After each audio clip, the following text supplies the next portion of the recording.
Greetings, traveller.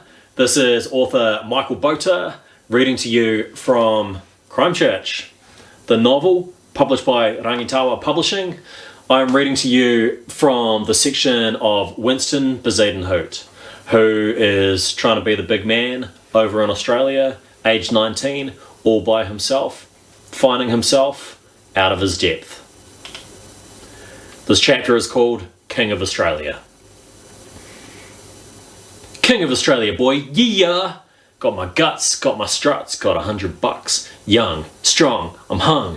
I hole up at this backpacker hostel called Jewel of the Pacific. It's full of, oh so easy Canadian and German backpackers. I tell them that I work in the mines. I show them a real staff newsletter from the Glencore mine, and their panties, man, their panties just melt off. I find a quiet moment to hustle up some dollars to keep the drinks flowing. All it takes, man, all it takes is a phone call to Crimechurch with a few crocodile tears, and my mumsy, she's wiring me some Western Union through cold hard currency that I can pick up from the corner dairy where I shoulder barge these Lebo bloods, these little tough guys on their BMX. I stick my jaw out and I remember who's king, boys.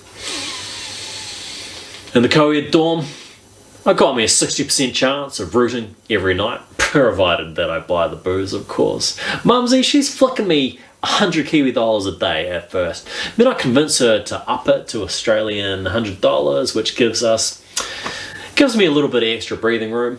Because I'm a risk taker now. I'm matured. I'm mini Winston Bezuidenhout from the mean streets, mini from the mines, mini the man. I spend my days drinking jugs and watching the ponies with retired gangsters in these pokey little TAB pubs in Brunswick Street Mall with plywood over the broken windows.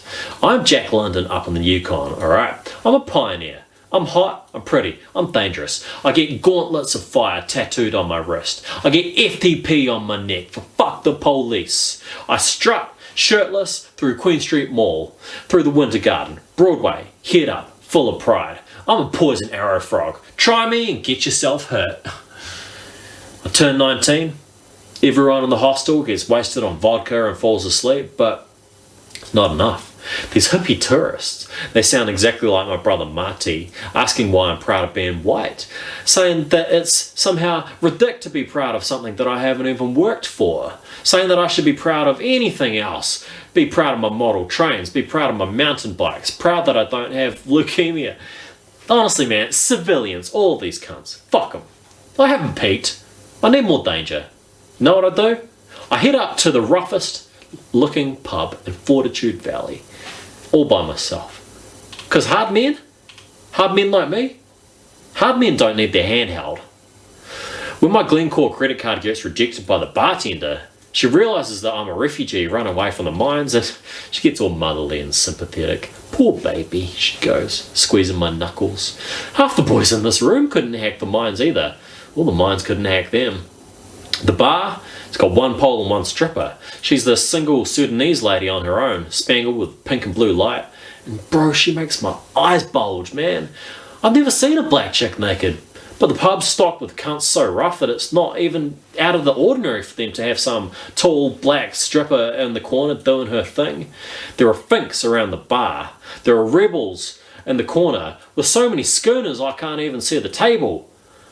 Then there are mongrel mob islanders drenched in red NBA gear. Some of them are Maoris, I realise. Paler dudes with not much different from me. I mean, I guess these boys are not going to appreciate a fella like me claiming that he's the hardest Kiwi in town. Damn it. I notice 4 white boys in thick black hoodies. They're about my age. I've seen blood in, blood out.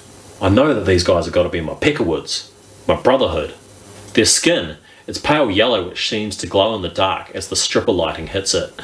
They have ear stretchers. They have big metal chains around their throats. These boys have a cluster of tattooed scars on their pale hands squeezing their schooners.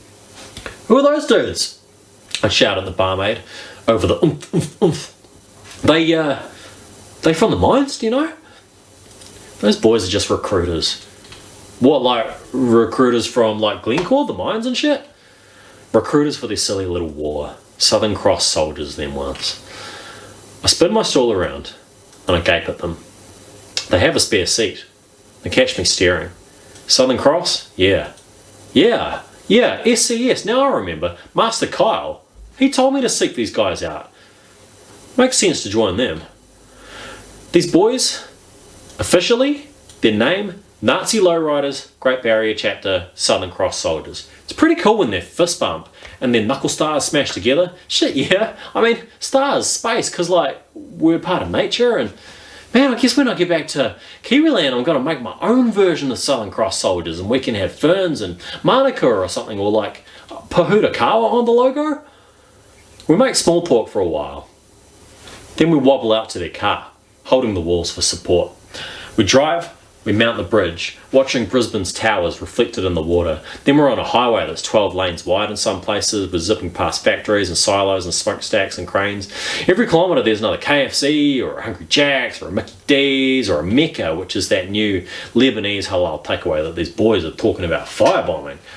The Subaru that we're in is low to the ground. I can feel the highway right underneath us. Every mile we melt through, I'm getting further away from who I used to be, and I'm getting into this kind of, like, this new dimension of independence. Except, it'd be nice if these boys get me in the loop a little bit more about what we're up to, because it feels like they're talking about me, but, like, I can't hear them over the music. It's borderline code that they're talking in, but I can't see any reason why they would leave me out of their conversation, like, because I'm a brother, you know? The car hits 130 k's an hour on the straight, then it rises up to 140 k's an hour, 145, and the dial maxes out at 160 k's. Easy on the speed, boys, like, where are we headed? Instead of answering me, they speed up. We blitz past police booths, speed cameras. We turn off to places with names 15 letters long. It has to be 3 in the morning now, and, like, I guess I've left hardly anything back at the hostel, like just my passport and the collection of Smirnoff bottles that I keep beside the mattress to show how gangster I am at drinking, but I'd kind of like to go home, you know what I mean? We peak at 170 k's an hour and I'm holding onto the sides of the car, anxious, and before a bend forces the driver to slow a little. The boys are all giggling and they're passing around like a glass pipe. Like the driver especially, even though he's supposed to be driving, and they're using a barbecue lighter with a huge flame on it. Want a toke? They ask me, giggling, their teeth glinting as another highway checkpoint lights them up. Definitely, I want a toke. Just one question though, guys. Where are we? That was Michael Botur reading to you from Crimechurch. Available now.